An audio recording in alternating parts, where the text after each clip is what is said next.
Olá, pessoal.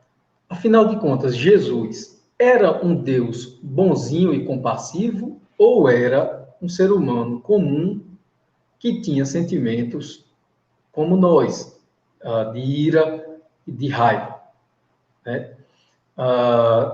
É o que nós vamos abordar aqui, nesse vídeo, mas para mostrar como que os cristãos antigos faziam modificações nos manuscritos, nas cópias dos manuscritos gregos do Novo Testamento. Então, é um fenômeno já bem conhecido, né, no meio acadêmico, de que quando os copistas cristãos iam fazer cópias dos manuscritos, iam copiar algum evangelho, alguma carta que estava em circulação, no meio cristão, esses copistas, por muitas vezes, alteravam esses manuscritos, ou seja, quando ele ia fazer a cópia saía modificada. Muitas vezes era por erro, né? Eram modificações não intencionais. Às vezes eram modificações teologicamente motivadas. E quem traz bem essa questão, quem aborda isso, é Bart Ehrman, no livro dele, O que Jesus Disse e o que Jesus Não Disse. Quem modificou a Bíblia e por quê? E aí, eu quero trazer aqui um exemplo muito interessante que Ehrman traz de uma dessas modificações teologicamente motivadas. O que é uma modificação teologicamente motivada? Um copista, uma determinada comunidade, lia um evangelho, um determinado escrito cristão, e ele simplesmente discordava de alguma coisa que estava ali, achava que alguma frase, alguma palavra que estava ali era problemática. No confronto que existia entre teologias, entre interpretações do texto, às vezes o copista modificava a cópia para que o texto passasse a beneficiá-lo e não beneficiar o grupo rival. E aqui nós vamos ver um exemplo de uma modificação que foi feita teologicamente motivada, onde aparentemente um texto do Evangelho de Marcos pareceu incomodar alguns cristãos, e os copistas, quando foram copiar o texto, modificaram o texto na cópia. E aí Ehrman é quem traz esse exemplo muito interessante. E aqui ele traz o texto de Marcos, capítulo 1, verso 40, onde ele diz que, aqui o texto diz, olha, a cura de um leproso, né? Aproximou-se dele, de Jesus, no caso, aproximou-se dele um leproso, rogando-lhe, de joelhos, se quiseres, podes purificar-me. Jesus, profundamente compadecido, estendeu a mão, tocou e disse-lhe, quero, fica limpo. No mesmo instante, lhe desapareceu a lepra e ficou limpo. Então, aqui, como vocês podem ver aí na tela, aqui é ressaltado, né, no versículo 41, que Jesus olhou para o leproso profundamente compadecido. Né? Então, aqui aparece um Jesus que é uma divindade, aparentemente, um homem que se compadece das pessoas, era um Deus bom, né? Sentiu compaixão ali do leproso. Mas aí Ehrman traz um dado interessante, é de que existem manuscritos gregos desse Evangelho de Marcos, onde nesse trecho é dito que Jesus olhou com ira, que Jesus olhou com raiva para esse leproso. Jesus olhou para o leproso irado, de forma irada. Ou seja, Jesus olhou para ele, respondeu a ele com irritação, ao invés de com compaixão. E isso, para mim, muda muita coisa. Porque aqui você está tendo um debate sobre qual era a verdadeira natureza de Jesus. Ele era bonzinho, compassivo, ou ele era cheio de sentimentos humanos, como nós? né? Era um humano comum que tinha sentimentos como nós. E nós temos aqui, então, um problema de saber qual a versão original. A versão original desse texto dizia que Jesus olhou para o leproso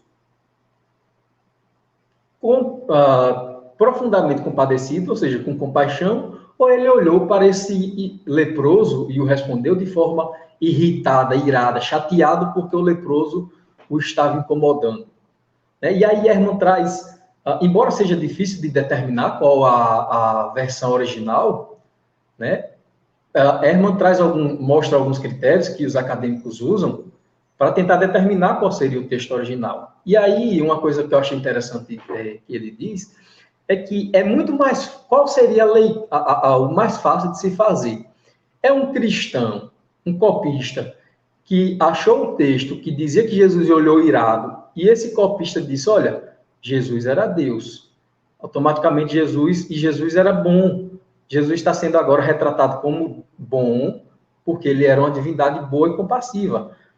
Ele não pode ter olhado para esse leproso irado. Então, esse copista vai lá e altera o texto. Na hora que vai fazer a cópia, ele muda o texto e tira lá o trecho dizendo que Jesus olhou para o leproso irado e coloca que Jesus olhou para o leproso compassivo. Isso é mais fácil do que você imaginar que um copista cristão ia copiar esse Evangelho de Marcos e nesse trecho, ao invés de dizer que a divindade dele olhou para o leproso de forma compassiva, ele colocar Jesus olhando para o leproso de forma irada. A probabilidade da versão que dizia que Jesus olhou para o leproso de forma irada, com raiva, é provavelmente a mais antiga, porque é muito mais fácil que um cristão tenha mudado de irado para compassivo do que alguém fazer a divindade retroagir de uma divindade bondosa para uma divindade que fica irada com uma bobagem dessa, um pedido, né? Uma pessoa que está clamando a ele por ajuda, né? E aí, um outro argumento interessante que Ehrman traz é que Mateus e Lucas, eles copiam essa passagem de Marcos praticamente ipsis literis. E, estranhamente, Mateus e Lucas não trazem, não falam nada sobre o ânimo com que Jesus olhou para o leproso. Eles simplesmente omitem. O texto de Mateus, capítulo 8, aqui, a partir do verso 1, né, do 1 ao 4, ele diz aqui, ora, descendo ele do monte, ou seja, Jesus, né? Descendo ele do monte, grandes multidões o seguiram. E eis que um leproso, aproximando-se, tendo-se aproximado, adorou-o, dizendo, Senhor, se quiseres, pode purificar-me. E Jesus, estendendo a mão, tocou-lhe, dizendo, quero, fica limpo. E imediatamente ele ficou limpo da sua lepra. Veja que Mateus aqui não menciona se Jesus olhou para o leproso com compaixão ou se ele olhou irado.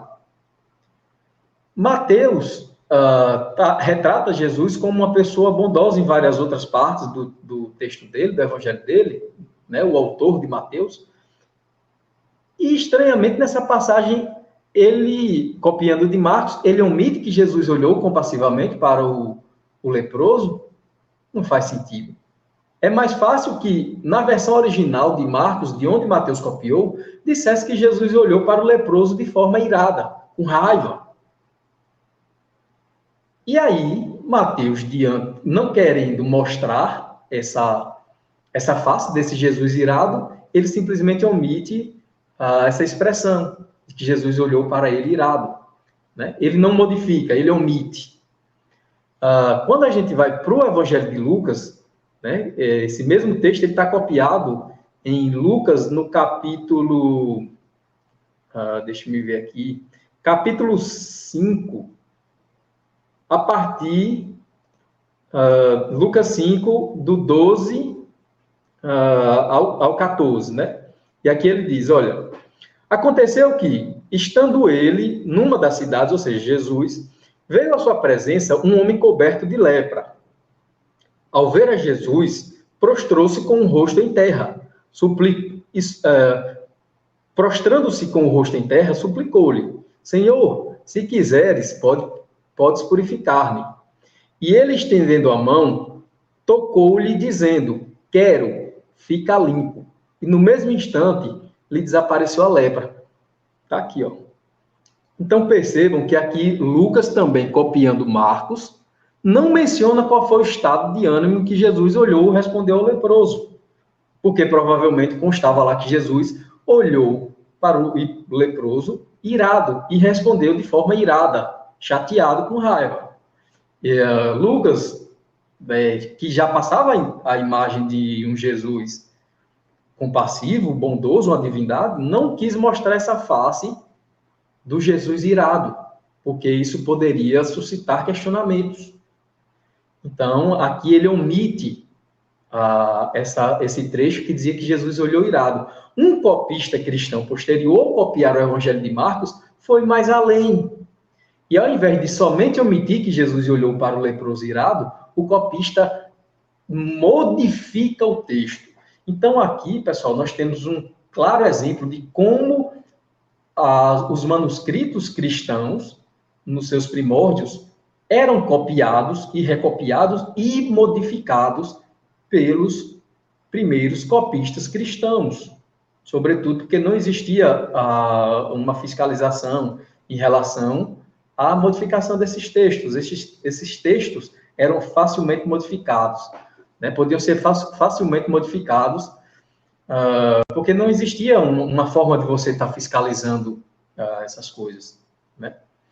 Então, aqui a gente já percebe que essa questão da confiabilidade, o dogma da inerrância das escrituras, da infalibilidade das escrituras, não faz sentido. É colocado em xeque a partir do momento que a gente sabe que as próprias cópias no grego, de quando os copistas iam fazendo cópias dos manuscritos, iam fazendo alterações. E aí, inclusive, tem dificuldade hoje para a gente saber se nós estamos lendo hoje o texto original ou se estamos simplesmente lendo o texto alterado por um copista. Por vários motivos, tanto por erro quanto de propósito, né? E eu vou encerrar por aqui essa exposição e vou tentar fazer uma série sobre esse assunto, trazendo várias outras modificações e suas implicações para a confiabilidade do Novo Testamento que a gente tem hoje. Um abraço.